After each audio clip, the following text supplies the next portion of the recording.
لوگ عام طور پہ ایک سوال کرتے ہیں جب بھی کوئی پریشانی ہوتی ہے، کہیں ہم پہ اثرات تو نہیں ہیں، اثرات تو نہیں ہیں؟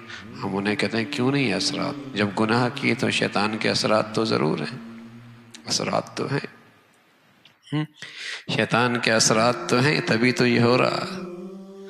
اب ہر چیز کا اثر پتہ نہیں، اثرات سے مراد پتہ نہیں کیا لیتے ہیں، لیکن شیطان کا اثر کا یقین نہیں کرتے کہ ہاں شیطان کا بھی اثر ہو سکتا ہے، شیطان کا بھی اثر ہو سکتا ہے۔ تو زندگیوں میں شیطان کا اثر ہوتا ہے، جب اللہ کی نافرمانی ہوتی ہے تو یقین ہے کہ اس پر شیطان کے اثرات ہیں، شیطانی اثرات ہیں اس پر۔ اور بس اوقات انسان شیطانی اثرات سے وہ حرکتیں کرتا ہے جو عام آدمی نہیں کرتا، جو عام آدمی نہیں کرتا۔ جب عام آدمی نہیں کرتا، جب شیطانی اثرات بہت ہو جاتے ہیں تو انسان وہ حرکتیں کرتا ہے جو عام نارمل انسان نہیں کرتا۔ اس قدر شیطانی اثرات کا اس پہ اثر ہونے لگتا ہے۔ تو شیطانی اثرات ہوتے ہیں۔ ہاں فرمایا میرے جو خاص بندے ہیں ان پر شیطان کا اثر نہیں ہوتا۔ ان عبادی لیس لک، جس قدر آدمی پاکیزہ رہتا ہے، طہارت پہ رہتا ہے۔ طہارت دونوں قسم کی طہارتیں ہوتی ہیں، جسمانی طہارت بھی، روحانی طہارت بھی۔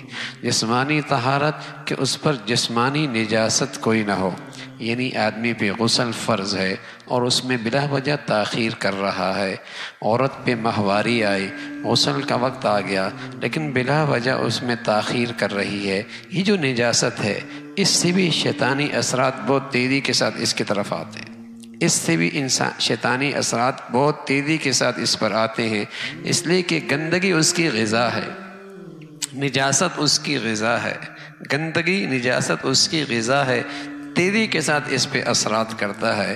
دوسری روحانی طہارت، گناہوں کی گندگی، گناہوں کی گندگی یہ بھی ایسی چیز ہے، یہ بھی شیطان کی خاص غذا ہے۔ کسی گھر میں ہو، کسی گھر میں ہو، کسی زندگی میں ہو، شیطان اس پر بھی تیزی سے قابو پاتا ہے۔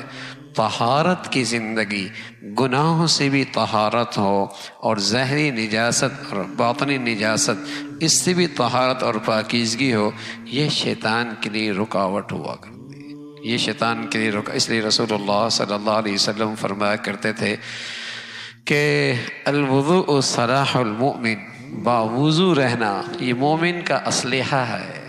الوضوء صلاح المؤمن، باوضو رہنا یہ مومن کا اسلحہ ہے۔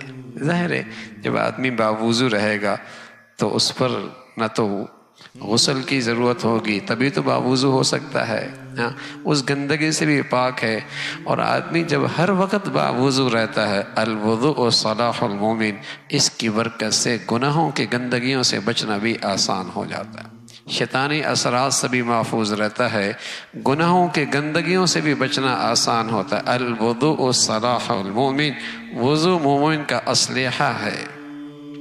تو طہارت کی زندگی سے شیطانی اثرات سے آدمی محفوظ رہتا ہے۔ ورنہ اب دونوں چیزیں ہیں، خاص طور پہ نوجوان بچے بچیوں میں، چونکہ انہیں پاکیزگی کے مسائل ہی کوئی نہیں پتہ، انہیں طہارت کے مسائل ہی کوئی نہیں پتہ، انہیں ماہواری آتی ہے انہیں اس کا بھی احساس کوئی نہیں، ان پہ غسل فرض ہوتا ہے، اس غسل فرض ہونے کے مسائل انہیں کوئی، ایک تو یہ گندگی ہے اور دوسری طرف گناہوں کے ماحول میں زندگیاں گزارنا اور گناہوں کی زندگی گزارنا، اور پھر جب ان کے اندر زندگی آتی ہے شیطانی، پھر کہتے ہیں پتہ نہیں اسے کیا ہو گیا۔